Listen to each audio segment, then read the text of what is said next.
When I had my miscarriage, my husband, Leo Miller, was traveling the world with a college student he was sponsoring. As I recovered from the surgery, I watched the news and quietly picked up my phone to ask Leo for a divorce. A tearful girl on the other end of the line cried, "It was all my fault. Please do not blame Mr. Miller." Leo, ever so patient with her, snapped at me instead. "Stop being unreasonable. Look at how hysterical you are now. Do you think you can even compare to Chloe Vance?" I said nothing more. I simply turned away calmly and walked out of his life without another glance. 2 weeks later, Leo returned from his trip with that same college student, Chloe. As soon as he stepped through the door, he tossed down his luggage and coat and said, "Run a bath for me." I didn't move. I just looked up and met his eyes. Leo frowned, seeming confused that I didn't rush to his side like I always used to, helping him undress and unpacking his things. Then, as if remembering something, he pulled a small jewelry box from his pocket and handed it to me. "Look, I got you a bracelet. Wasn't this the one you kept saying you wanted?" He tossed it beside me casually, as if he were tossing me a handout. I opened the box and stared at the bracelet. It was beautiful, but sadly, it was not the one I had always wanted. The one I truly longed for, he had already slipped onto Chloe's wrist. I had seen it clearly in the news photo, Leo holding Chloe's hand as they walked through a bustling crowd, the bracelet on her wrist sparkling under the sun. She was also wearing a matching ring, one that perfectly mirrored the one Leo wore. Our wedding bands, however, had been left behind. Leo hadn't even brought his with him. I shut the jewelry box and set it aside without emotion. Then, I looked at Leo and said evenly, "Do you remember what we talked about on the phone? When are we going to finalize the divorce?" Leo clearly hadn't expected me to bring it up again. He scowled, his tone sharp. "You have been sulking for 2 weeks. I do not have the patience to keep entertaining your drama." Is that so?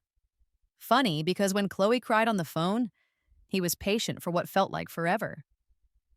Seeing I stayed silent, Leo assumed I had softened. He walked over and wrapped an arm around my waist, resting his head on my shoulder. "Come on, Clara," he murmured. "I know you are upset about the trip with Chloe, but I only see her as a little sister.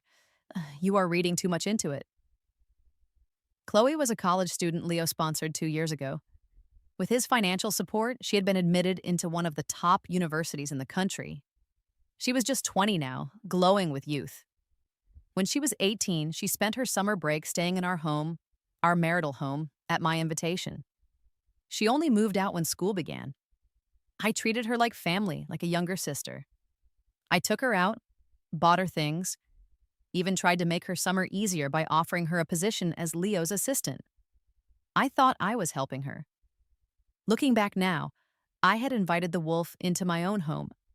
Thinking he had smoothed things over, Leo let go of me and sank onto the sofa like a king returning to his throne.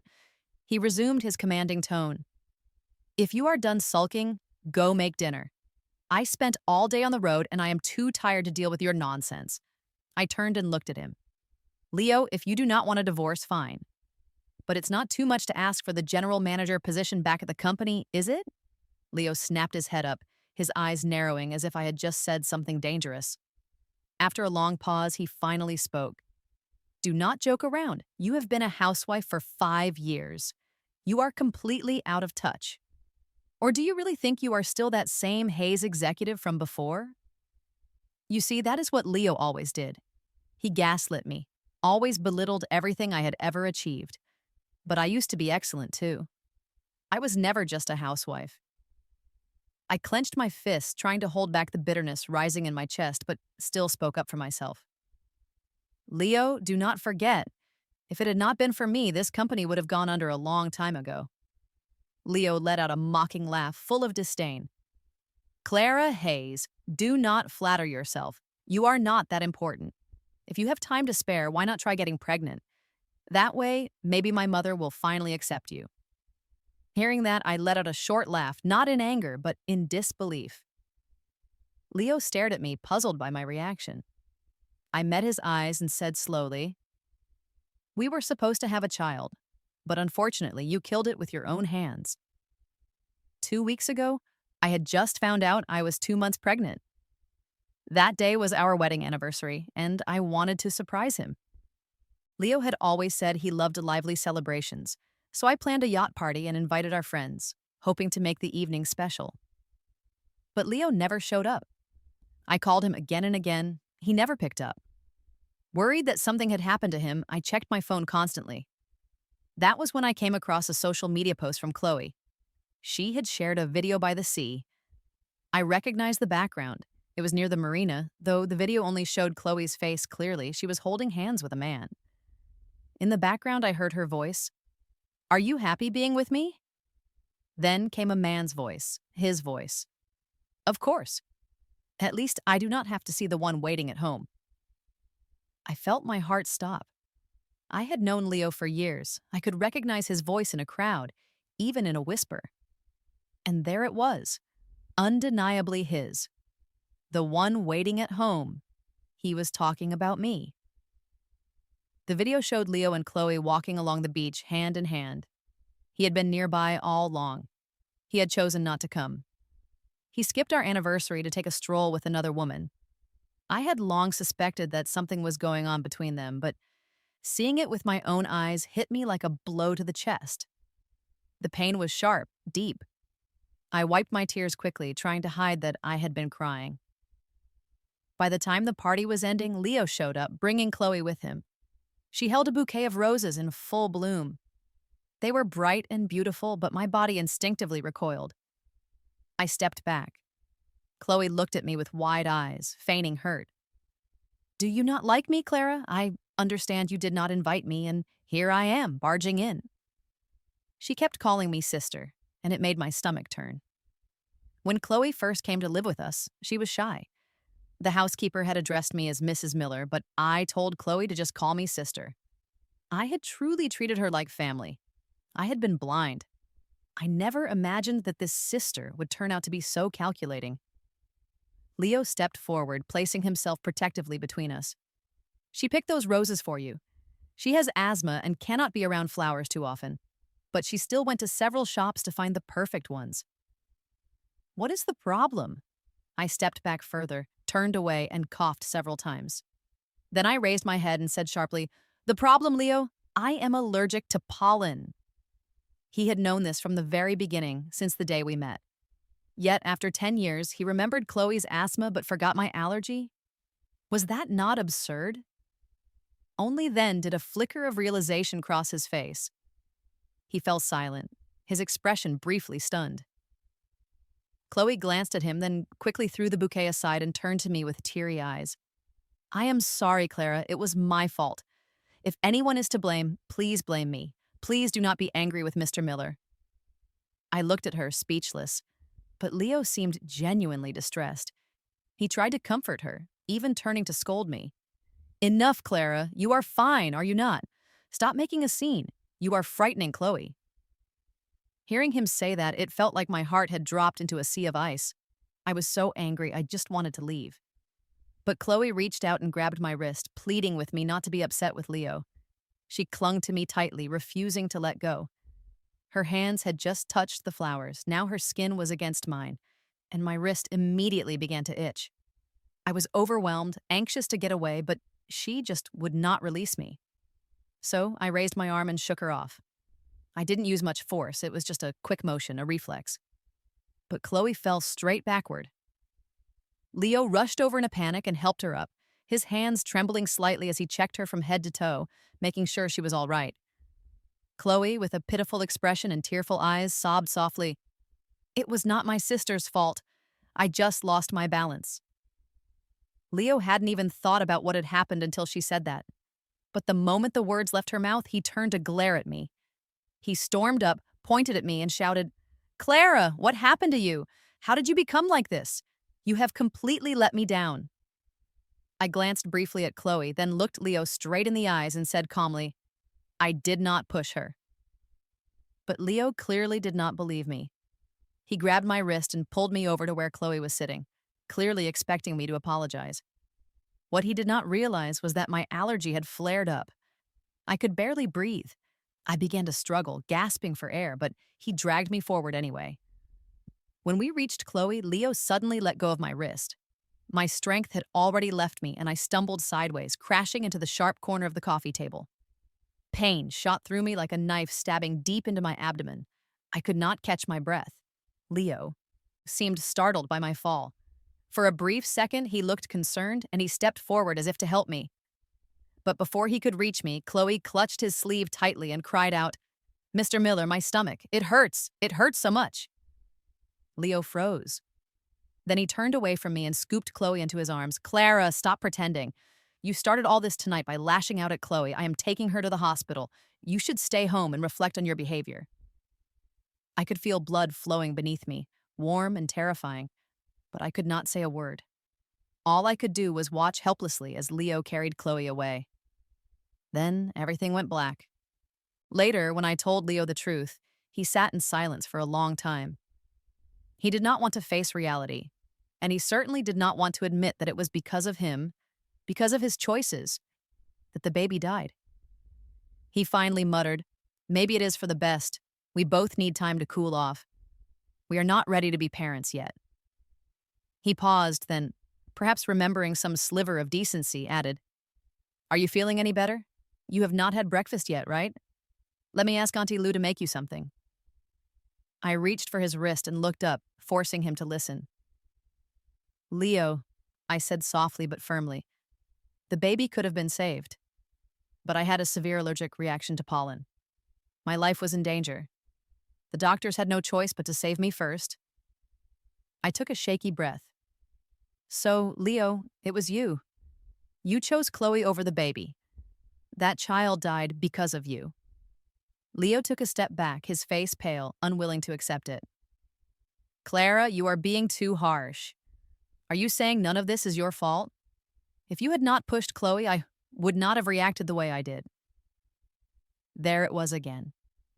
Leo always found a way to shift the blame onto me. He acted as if he had never done anything wrong. I had nothing more to say to him.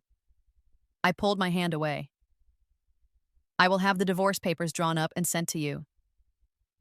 He hesitated for a moment, then, realizing I was serious, he tried a softer approach. "Clara, are you still upset about that birthday? I know I was not with you, but how about this? You always said you wanted to go to Bali, right? Let me ask my assistant to book the tickets. We can leave tonight." Bali. That was the honeymoon destination I had dreamed about. But Leo's mother had said it was wasteful. She believed I only married Leo for his money. She claimed I had been frugal before marriage, but once I had the ring, I revealed my true self. Back then, I desperately wanted to win her approval, so we never went. But when Leo took Chloe on a tour around the world, Bali was their very first stop. I even saw Leo's mother comment on one of Chloe's social media posts, calling her beautiful and sweet, telling Leo to take good care of her. Compared to me, Chloe looked more like the daughter-in-law she had always wanted. I had not answered Leo yet when his phone rang. He glanced at me, then turned away as if caught in the act. He walked into the other room, but I caught a glimpse of the name on the screen. It was Chloe. After a short call, Leo returned with a tense expression. "Chloe is sick. I need to go check on her. We can go to Bali tomorrow." Without waiting for my response, he grabbed his jacket and left. I watched his back disappear through the door and let out a bitter laugh. Same situation, same choice. And once again, Leo chose Chloe. I did not linger in the wedding house. Instead, I went straight to the bedroom, packed up my belongings, and left. Back when the Hayes family went bankrupt, I had already sold off all of our assets. All that remained was one ancestral house. I had kept it cleaned regularly by a caretaker, so when I returned, it was spotless. I brought my luggage back to the old house, put everything in order, and contacted a lawyer to have a divorce agreement drafted. It took less than a day for the paperwork to be completed. Our assets had been clearly outlined in the prenuptial agreement, so the division was simple and fair. I asked for nothing more and nothing less, only what was rightfully mine. Once the divorce agreement was ready, I had someone deliver it to Leo, but it was returned to me untouched. Since then, Leo had been calling me nonstop. I ignored every call, and when it got too frustrating, I blocked his number altogether. In the days after I left the wedding house, I began job hunting. Ironically, the thing I had once been most proud of, my years as a full-time wife, had now become my greatest obstacle. No one wanted to hire someone who had been out of the workforce for 5 years. especially not Leo's former wife. This industry was small. If Leo wanted to make sure I found no work, it only took a word from him. That afternoon, Chloe called. It had been 2 weeks since I last saw her. We had not spoken since. When her name flashed across my screen, I was curious. I answered, putting the phone on speaker. But it was not Chloe's voice that came through, it was Leo's. He said, "Clara, are you still not done with this? My mother heard about everything and was really upset. Tomorrow is her birthday. She wants you to come back to the family estate to spend the day with her." In all the years I had been married to Leo, this was only the second time he had mentioned bringing me back to the family estate. The first time had also been for his mother's birthday. I opened my mouth to reply, but then a woman's soft, sugary voice interrupted from the background. "Leo, I forgot to bring clothes. Can I borrow one of your shirts for now?" It was Chloe, that tone of hers, I would never forget it, sickly sweet and deliberately coy. And now I learned something else. She called him Leo, the same way I used to. I had picked it up from reading romance novels and had said it jokingly at first, but then it stuck. Even after we got married, I still called him that, until one day, he told me it sounded childish and asked me not to call him that again. Yet now Chloe was calling him Leo, and he did not seem to mind. I did not hesitate. I said calmly, "You and Chloe are together." Leo immediately tried to explain.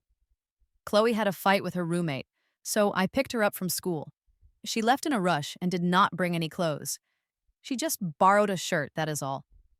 I gave a short, cold laugh. "That is all?" He paused, then added, "There really is nothing going on between me and Chloe." But before he could finish, Chloe's voice rang out again, this time much closer to the phone. "Leo, my hand still hurts from earlier. Could you help me dry my hair?" Leo must have covered the microphone then because his voice came through faintly. "Chloe, just dry it yourself for now. I need to talk to your sister." I rolled my eyes. I am an only child. I do not have a sister.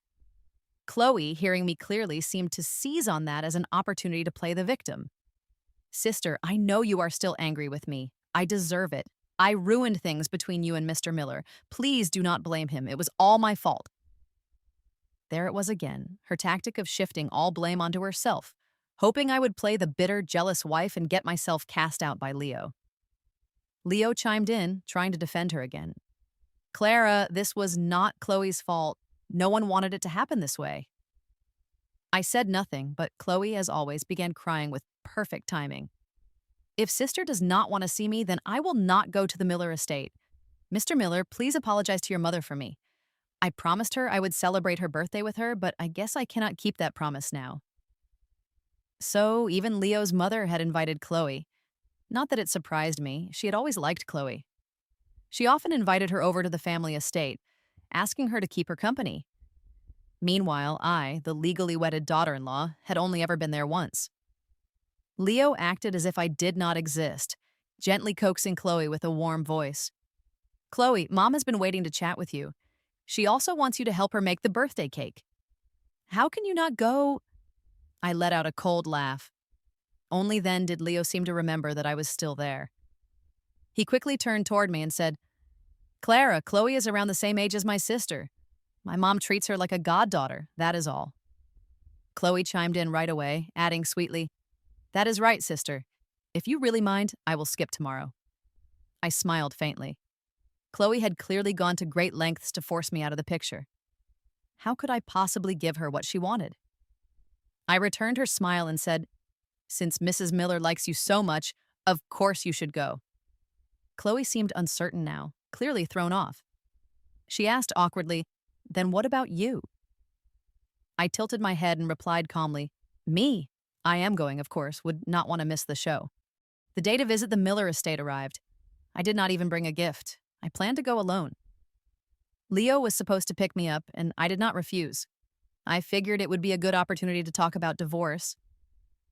But just before leaving, he called.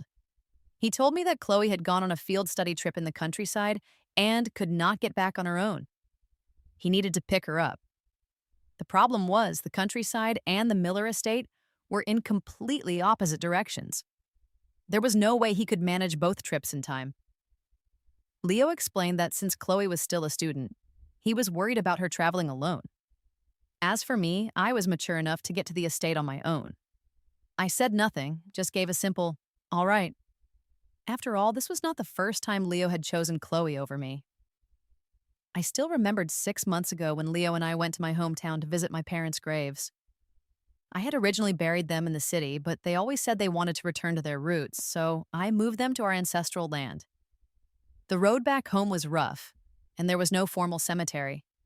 Families had marked out spots in the mountains themselves. These days, many graves had been relocated, and hardly anyone came up the hills anymore.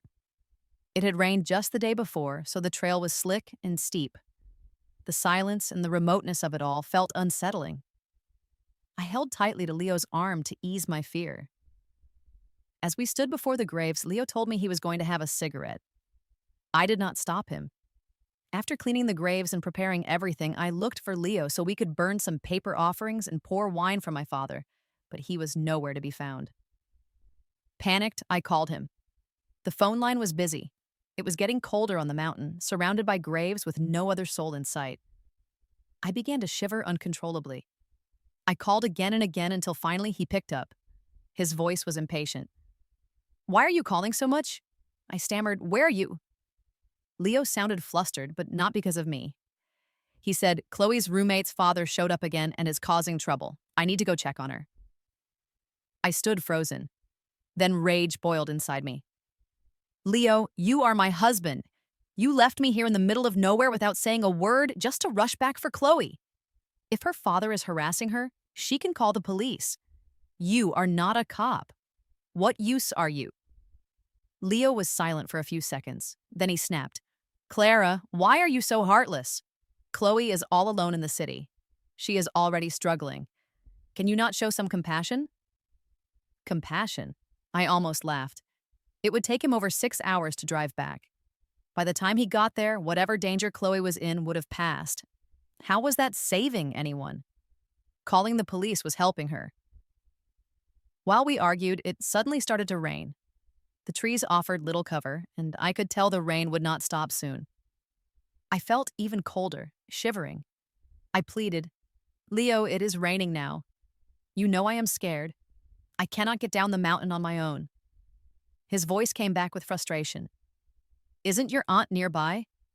Ask her to come get you. I do not have time for this." Then the line went dead. Later, the doctor told me that when I arrived at the hospital, I was already showing signs of hypothermia. Had I gotten there any later, it might have been too late. But I did not have the luxury to break down. I needed to save myself. So I called my aunt, who lived not too far from the base of the mountain.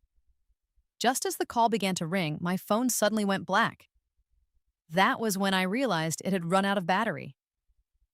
A sudden clap of thunder cracked across the sky, and I collapsed to the ground in fright. It took me a long time to gather the courage to stand up. Eventually, I found a stick by the side of the road to help me steady myself. I do not even remember how I got down the mountain. I only remember the biting cold and the heavy rain pounding against my body. Then came the thick fog, making it nearly impossible to see the road ahead. I stumbled more times than I could count. With each step, I grew more exhausted. My eyelids felt like they weighed 1,000 pounds. Near the bottom of the slope, I took a terrible fall. My back slammed hard against a rock. The pain was so intense, I could not even stand up. In that moment, all I could think of were the countless news stories I had read, people getting lost in the mountains and never coming out alive. I thought that was going to be my ending, too. I was too weak to move any farther. All I could do was close my eyes. But just before everything faded, I saw someone running toward me. When I woke up, my aunt was beside me, crying. She told me that I had already made it to the base of the mountain when a passing villager saw me. That was the only reason I had survived. The doctor said that by the time I arrived at the hospital, my body was already showing signs of hypothermia. A little later, and I would not have made it. I picked up my phone and saw dozens of missed calls and messages, none of them from Leo. Then I saw the photo my friend had sent. It was Leo, sitting in a restaurant with Chloe. The timestamp on the picture was from 3 nights ago, the very night I nearly died in the mountains. As I stared at the photo, a wave of despair washed over me. I should have realized it sooner. In Leo's heart, Chloe had long since become more important than I was. When I arrived at the Miller estate, I could already hear laughter and cheerful voices from inside. Chloe's cake looks even better than the ones from the bakery. Chloe, if only you were my daughter-in-law. Yes, yes, I want Chloe to be my sister-in-law too. Listening to the endless praise from the Miller family, I let out a quiet, bitter laugh. No matter what it was, if it came from outside the house, it was better than anything at home. That was how the Millers thought. Back when my family, the Hayes, had not gone bankrupt, Mrs. Miller used to fawn over me like a treasured guest. I should have recorded it. Now that the Hayes had fallen and the Millers were thriving, she spent every day picking me apart. I used to come and go from this house as I pleased. Now I had only been here twice in 5 years. I steadied myself, pushed the gate open, and stepped into the courtyard. The 4 people who had been laughing fell silent the moment they saw me. The sudden quiet was almost eerie. As if nothing had happened, I walked past them calmly. Leo's sister, Lila Miller, was the first to speak, her voice sharp. Well, look who finally decided to show up, making the birthday girl wait on her 60th birthday. You really think highly of yourself, don't you? I glanced at Chloe and said evenly, I am not late, am I? The cake's not even done yet. Chloe immediately put on a pitiful face, lowering her voice. I am so sorry. It was my fault. I was too slow and delayed Mrs. Miller's celebration. Mrs. Miller patted Chloe's shoulder kindly and replied, There is still time, no rush, dear. Take your time. I shrugged and shot a sideways glance at Lila and Leo. As always, he disappeared quietly into the background, swallowed by the noise of the women around him. After soothing Chloe, Mrs. Miller finally turned to me. Come with me. I need a word. I followed her into the study. She walked straight to the tea table and began pouring herself a cup. But she did not invite me to sit, nor did she offer me any tea. But I was not the same timid daughter-in-law I had once been. I sat down directly across from her, picked up the teapot, and calmly poured myself a cup. Her eyes widened in surprise, clearly not expecting that from me. I took a sip, met her gaze, and said, Go ahead, what do you want to talk about? She looked me up and down, then straightened her shoulders and returned to her usual haughty tone. I heard you had a miscarriage, and now you want to divorce Leo. I nodded. Wasn't that what you always wanted? At that, her expression twisted, and she began to scold me without even asking for an explanation. That does not give you the right to throw away your own child. Do you know what you have done?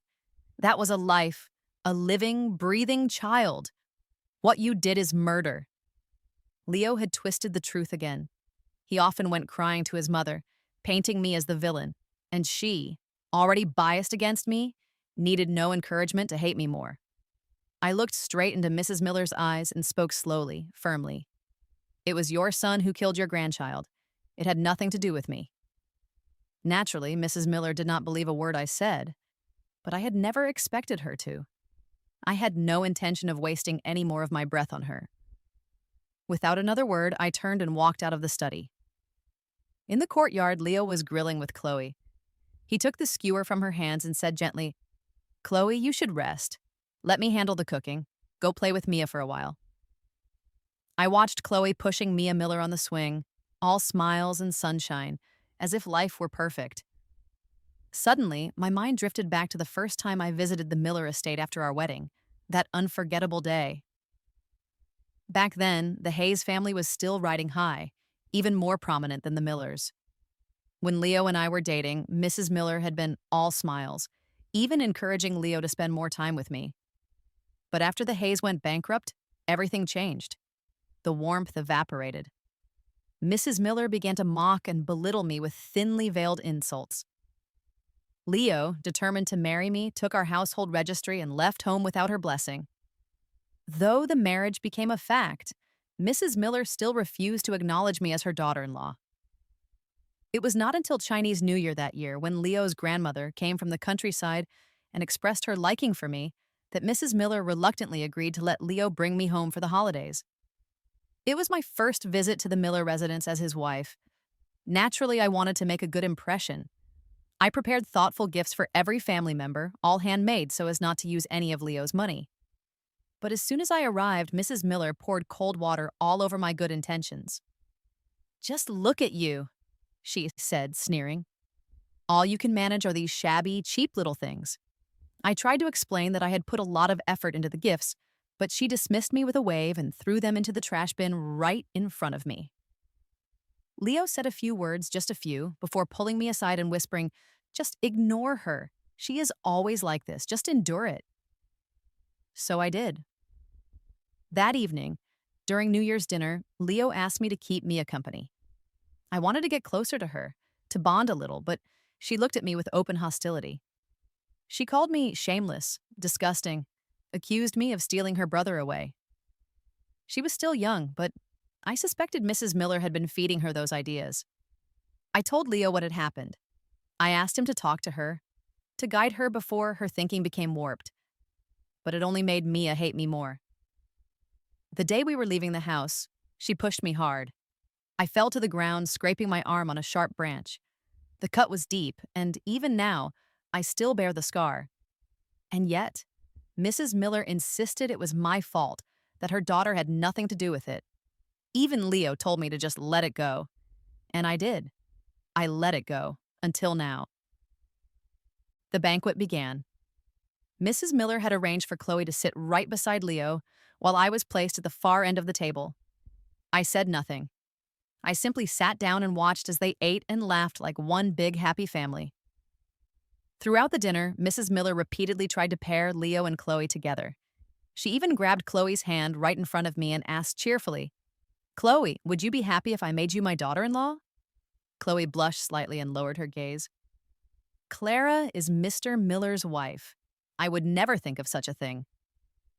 I rolled my eyes. "No other thoughts? Please." She practically had "Future Mrs. Miller" written across her forehead. Mrs. Miller shot me a disdainful look, then turned her full attention to Chloe, chatting animatedly. "Anyway, Leo will be divorcing Clara soon. When that is done, you can move in here with us. Oh, and we must throw you the wedding of the century. Let everyone see what a good daughter-in-law the Millers have found." I remembered then how there had been no wedding for me. Of course. Mrs. Miller had refused to acknowledge me back then. Why would there have been a wedding? Leo had been kicked out of the house with nothing. We used what little he had to rent a wedding dress. Our ceremony had taken place in a tiny apartment, just the two of us, making promises we thought would last forever.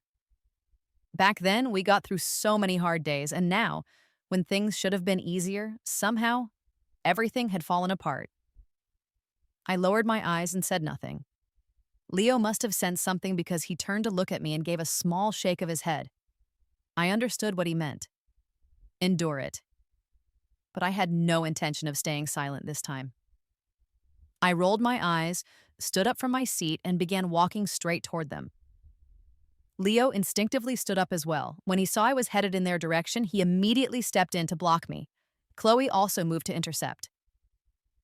I had no interest in playing this game. I brushed right past both of them and walked straight up to Mrs. Miller. She looked surprised. "What do you think you're doing?"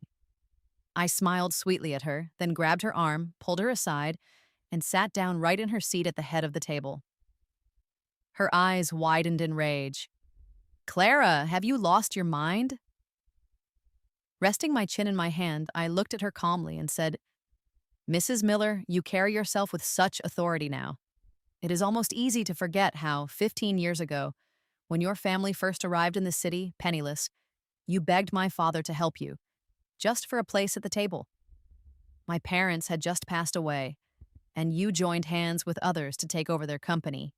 Everything you eat, everything you wear, even this house, was built on the blood and bones of the Hayes family. I said it all so lightly, as if I were just making polite dinner conversation. Mrs. Miller stared at me, and for the first time, there was fear in her eyes. Her voice trembled. How do you? I smiled. "How do I know? That's what you want to ask, isn't it?" Leo, realizing I was about to say something dangerous, quickly stepped in to stop me. "Clara, this is not the place. Let's talk about it at home." I shook his hand off. At first, I really didn't know, but I guess we can thank your beloved Chloe for that, can't we? They had kept this secret from me for years. After all, building their success on the downfall of the Hayes was not exactly something to be proud of. But Chloe, in her desperation to break up my marriage with Leo, had let it slip. What she did not expect was that I would take it this far. Now that the fire was burning toward her, Chloe quickly tried to backpedal. Sister, please do not say things you cannot take back. I only came to this city 2 years ago. How would I even know about this? I ignored her and looked at Leo instead. His face was already flushed with anger. Seeing me turn to him, he grabbed my wrist and said through clenched teeth, Clara, stop making a scene. It is my mother's birthday. Show some respect. I yanked my arm free. Respect? Have any of you here ever shown me any? If not, then tell me, why should I show it to you?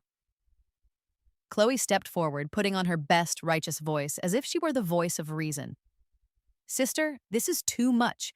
You cannot treat Mrs. Miller and Mr. Miller this way. I glanced at my watch. Relax. You'll get your turn very soon. The moment those words left my mouth, the entire living room went dark. The only thing left illuminated was the massive projection screen behind me. A video began to play. Though the footage was grainy, it was still clear enough to make out what was happening. It was a recording from a school bathroom. Several girls were cornering one girl, smoking and laughing cruelly.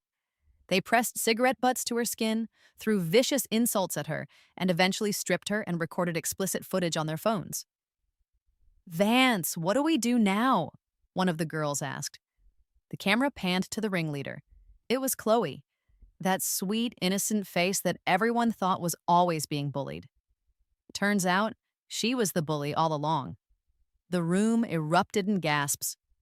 No one had ever imagined that the well-behaved, soft-spoken Chloe, the one who always played the victim, was in fact the one terrorizing others. Chloe lunged at the projector, frantically trying to shut it off. But I had hired a hacker.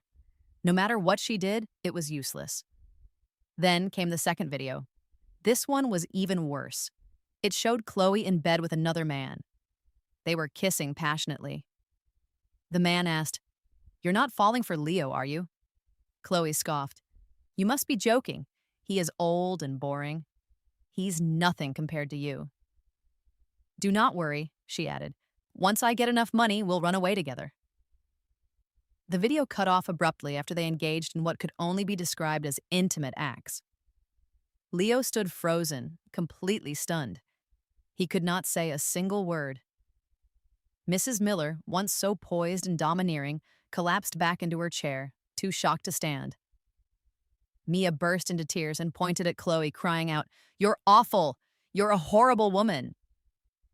The truth, so long hidden, had finally come to light. I looked around the chaotic living room, where shouting filled the air and glass crunched underfoot, and I could hardly contain the joy in my chest. It felt like madness, but a satisfying kind. I had been collecting all this evidence for over half a year, waiting patiently for this very moment. Chloe clung desperately to Leo's arm, her voice shrill with panic. She pleaded, Leo, please believe me, I am begging you. I could never hurt you. This is all Clara's doing. Those videos were made with AI. You have to believe me. But the videos were too real, too detailed. Anyone with half a brain could tell they were not fake. Leo raised his hand and slapped her across the face. You filthy liar! Chloe stared at him in disbelief, one hand pressed to her cheek. You hit me.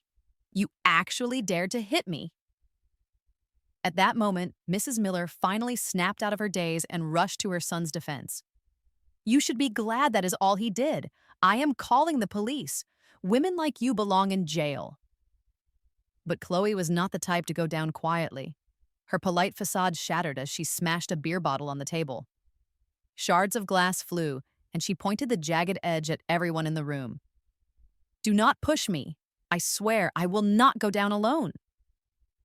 The living room had turned into a battleground, but I remained seated calmly at the head of the table, watching the chaos unfold before me like a well-rehearsed play.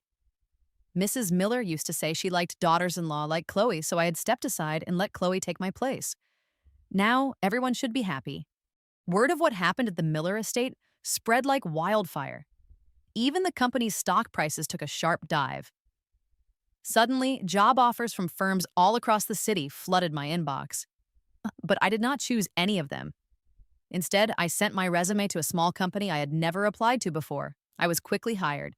My background was strong, good degrees, solid experience. Even with a few years away from the workforce, I was more than qualified for a smaller firm.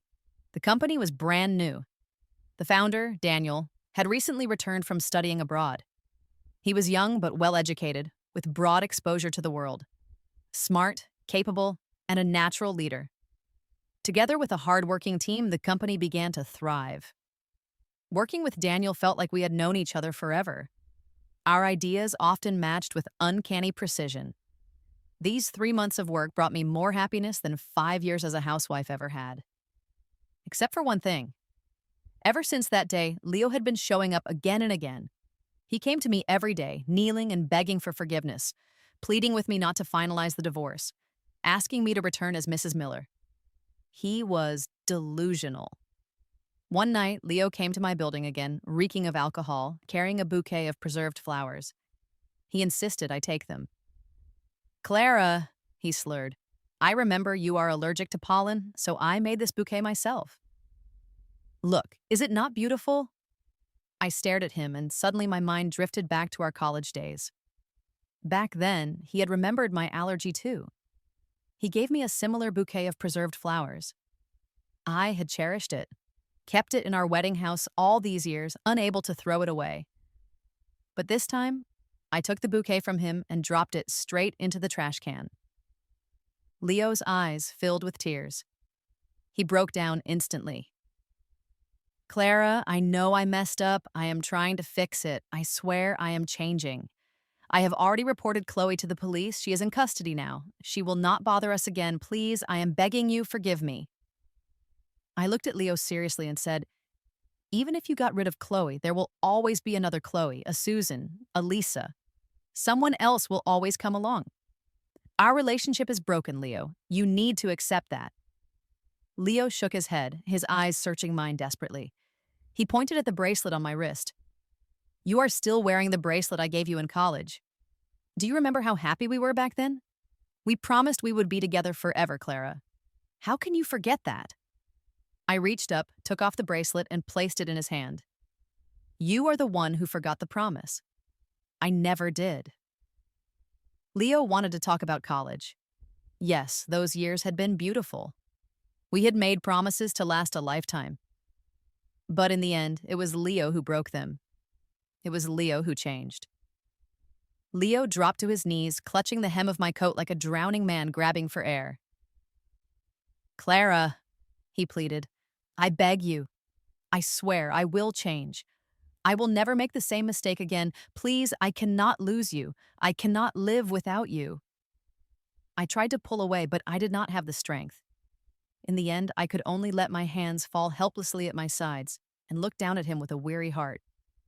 "Leo," I said quietly, "you do not love me that much. And you were never that selfless. Stop trying to make yourself look like some kind of tragic hero." He whimpered like a child denied his favorite toy. "No, Clara, please. I am begging you." I reached for my phone, thinking I might have to call security, when a sudden fist came crashing down on Leo's face. He stumbled to the side, completely caught off guard. When I looked up, I saw Daniel standing there. His voice was low and forceful as he said, "Get out. Do not ever let me catch you bothering Clara again." Leo fled, clearly terrified. After that day, Leo did not come looking for me again. But just a few days later, I got a call from Mrs. Miller. She said Leo had locked himself in his room for 3 days straight. He had not eaten a single bite or taken a sip of water. She sounded desperate. She begged me to go see him, even if it was only to get him to take a few bites of food. I went, not because I felt sorry for him, but because I did not want him dying and having that death tied to me. That would only make him linger in my memory, and frankly, that thought disgusted me. I carried a tray of food and knocked on the door. From inside came the sound of things crashing to the floor. "Go away, all of you! Leave me alone!" I cleared my throat and said, "It is me." The noise stopped. A few moments later, the door creaked open. I stepped inside and saw Leo. He looked like a man who had aged overnight. His hair, once dark and tidy, had turned completely gray. His face, once youthful and clean, was now lined and weary. He looked quite honestly like he was in his 50s. The room was a mess, completely unlike the meticulous, neat Leo I had once known. Clothes were scattered everywhere, and the curtains were still drawn tight. I handed him the bowl. "Eat something. You starving to death would not break my heart." He stared at it in silence for a moment, then finally took the bowl and began to eat. Between mouthfuls, he mumbled, "You used to bring me lunch back in college, too." I looked at him steadily. "Leo, that was a long time ago. We have graduated. There is no going back. You do not need to keep bringing it up." Leo immediately looked up, hopeful. "No, Clara, we can go back. We can, I swear, if we do not get divorced, we can still be just like we were in college." I held his gaze, calm and steady. "Leo, you still do not get it. I am not divorcing you because of Chloe. I am divorcing you because I do not love you anymore." His eyes filled with tears instantly. His lips trembled as he stammered, You do not love me." I looked directly at him, firm and clear. "That is right, Leo. I do not love you anymore." He sat there frozen, staring at me like he had never seen me before. "There is no going back," I added. "All you are doing is punishing yourself. As for me, I really do not care anymore." I did not say another word. I turned and walked out of the room without looking back. Behind me, I could hear the sound of Leo scooping rice into his mouth over and over again, as if trying to swallow the truth along with it. I did not stop. I walked right out of the Miller estate. As I stepped through the gate, I saw Daniel waiting outside. He caught sight of me and smiled. I smiled too and walked toward him. The sun was setting behind us, casting golden light across the path. We walked side by side into the fading light. Neither of us knew what the future would bring, but for now, we had each other, and that was enough.